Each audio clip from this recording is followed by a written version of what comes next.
இந்த world cup ஆடுறது யார் இந்தியாவை ஃபைனல்ஸ்ல மீட் பண்ணுவாங்கன்ற மாதிரி ஒரு நிலைமையா இருக்கு. இவ்வளோ பேசும்போது ஒரு கர்வம் பேசும்போதே நம்ம மைண்ட் சொல்லிடும், தம்பி வேணாம், இப்படிதான் 2023 அடி வாங்கினேன்னு. ரொம்ப கஷ்டப்பட்டு தான் இந்த ஃபீலிங்கை குறைச்சிட்டு இருக்கோம்.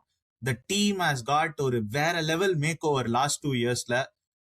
அது ஒரு நல்ல அப்படியே ஃபாலோ பண்ணீங்கன்னா தெரியும். Credit where it's due. 2022ல நல்ல ஞாபகம் இருக்கு, நான் ஒரு ஃபிளைட்ல ஏறினேன். இறங்கும் போது அந்த இந்தியா இங்கிலாந்து மேட்ச் முடிஞ்சிச்சு.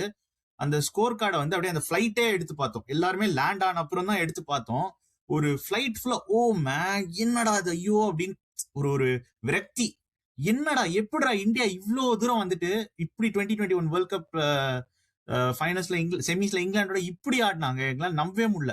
அப்போ வந்து அந்த ஃபிளைட்லேயே we could sense it, Indian கிரிக்கெட்டே நீடட் அ ரீஃப்ரெஷ் அப்படின்னு. அது கண்டிப்பா ரோஹித் சர்மாக்கும் இருந்திருக்கும். அவர் தானே அப்ப captain. There he set the tone saying you need to change the batting style. ஐபிஎல்லையும் அதை சுத்தி இன்னும் நல்லா மாடல் பண்ணி இன்னும் ஃபாஸ்ட் கேம்ஸ் ஆக்குனாங்க. And the output of that இந்த மேட்டர் ஆஃப் 4 இயர்ஸ் நடுவுலே 2024லயே அப்ப இருந்த மாஸ் டீம்கே அடிச்சிட்டோம் ஒரு கப்பு. பட் 2026 இந்த 2021ல இருந்த வலிக்கான மருந்தா இப்ப 2026ல வரும். ஏன்னா அப்ப நம்ம கண்டுபிடிச்ச கேப்பை இப்ப வேற லெவல்ல ஃபில் பண்ணிருக்கோம். If not this team then which team? இந்த டீம் வந்து பழங்காலத்துல ஆஸ்திரேலியா வர்சஸ் வேர்ல்ட் லெவல் ஆடுவாங்கல்ல, அந்த மாதிரி ஒரு பொட்டன்ஷியல் டீம். 99, 2003, 2007 ஆஸ்திரேலியா 12 இயர்ஸா டாமினேட் பண்ணாங்க ஒயிட் பால் கிரிக்கெட்டை.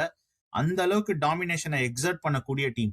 T20ல 12 years could be long, but 3 world கப்பா ஒரு டீம் டாமினேட் பண்ண முடியும் அப்படின்னா it could only be this Indian team that can do it. So really looking forward. X Factors.